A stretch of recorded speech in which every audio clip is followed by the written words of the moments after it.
प्रकाशित करा। मात्र या जाहीरनाम्यात ज्या मूलभूत सुविधा आहेत त्याचा मात्र कुठेही उल्लेख दिसत नाही। तुमचा काय प्रतिक्रिया असणार? मला आश्चर्य वाटलं त्यांचा जाहीरनामा बघून। त्या जाहीरनाम्यामध्ये दोन्ही उड्डाण पुलांचा उल्लेख नाही आहे। रेल्वे स्टेशन अमरावतीचं सुरक्षित राहणार आहे की नाही राहणार आहे याचा उल्लेख नाही आहे। हे लोक मागच्या 8 वर्षापासून हीच मंडळी सत्तेत आहे।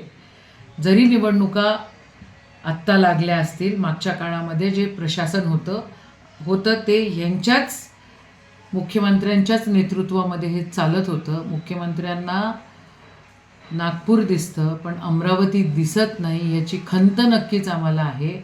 या ठिकाणी CCTV कॅमेरा नसणारं हे महानगरपालिकाचं हे शहर, हे याचं पण आश्चर्य आहे। मग ह्या लोकांनी केलं काय एवढ्या वर्ष?